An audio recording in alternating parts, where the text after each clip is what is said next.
Shiv Sena Mallya Abu Salem Varavara Rao UP में bulldozer action. लंबी छुट्टी के बाद सुप्रीम कोर्ट खुलते ही इस हफ्ते आएंगे ये सारे फैसले। नमस्कार, मैं हूं अंजलि और आप देख रहे हैं रफ्तार टुडे। तो चलिए शुरुआत करते हैं आज की बड़ी खबर से। सुप्रीम कोर्ट से इस हफ्ते कई बड़े चर्चित मामलों में सुनवाई होनी है और कुछ मामलों में फैसले भी आने हैं। करीब 50 दिनों की छुट्टी के हाईलाइट। सुप्रीम कोर्ट करीब 50 दिनों की गर्मी की छुट्टी के बाद आज फिर से खुल रहा है। आज ही शिवसेना विजय माल्या और अबू सलेम केस में फैसले आ सकते हैं। इनके अलावा इसी हफ्ते यूपी में बुलडोजर एक्शन पर भी बड़ा फैसला आ सकता है। सुप्रीम कोर्ट में सामान्य कामकाज की शुरुआत करीब 50 दिनों की गर्मी की छुट्टियों के बाद आज फिर से शुरू हो जाएगी।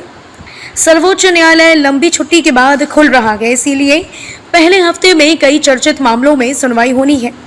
इनमें एल्गार परिषद केस के एक आरोपी पी वरवरा राव, महाराष्ट्र की नई सरकार और पैगंबर विवाद के बाद उत्तर प्रदेश में हुए उपद्रव के आरोपियों के खिलाफ बुलडोजर के उपयोग जैसे मामले शामिल हैं। महाराष्ट्र में शिवसेना के 16 बागी विधायकों की अयोग्यता समेत कई अन्य महत्वपूर्ण मुद्दों पर तो आज ही फैसला भी आ जाने की उम्मीद है।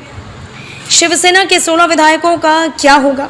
शिवसेना, कांग्रेस और राष्ट्रवादी कांग्रेस पार्टी एनसीपी गठबंधन की महाविकास अघाड़ी सरकार के गिरने और शिवसेना के बगावती धड़े के साथ बीजेपी गठबंधन की सरकार बनने का मामला सुप्रीम कोर्ट के पास है। उद्धव गुट की शिवसेना के नेता सुभाष देसाई ने बगावती गुट के नेता एकनाथ शिंदे को सरकार बनाने का निमंत्रण देने के राज्यपाल के फैसले को चुनौती दी है।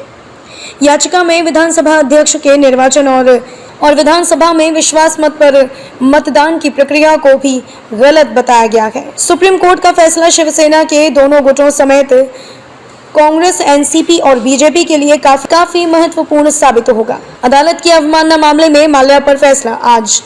भगोड़े कारोबारी विजय माल्या की तरफ से अदालत की अवमानना किए जाने के मामले में फैसला आना है। देखना होगा कि सुप्रीम कोर्ट देश के सबसे बड़े बैंक एसबीआई की अगुवाई वाले बैंकों के समूह की माल्या के खिलाफ याचिका पर सुप्रीम कोर्ट आज क्या फैसला देता है। उच्चतम न्यायालय ने 9,000 करोड़ रुपए का लोन नहीं चुकाने के मामले में मार्च में दायर याचिका पर फैसला सुरक्षित रख लिया था। कोर्ट ने सुनवाई के दौरान माल्या से उनकी सारी संपत्ति का ब्यौरा देने को कहा था। उन्होंने फरवरी 2016 में शराब निर्माता कंपनी डाइजियो से मिले $4 करोड़ की जानकारी नहीं दी। इस कारण माल्या के खिलाफ अदालत की अवमानना का केस चल पड़ा। खबरों में अब तक के बस इतना ही। मिलते हैं फिर ऐसे ही बड़ी खबर के साथ।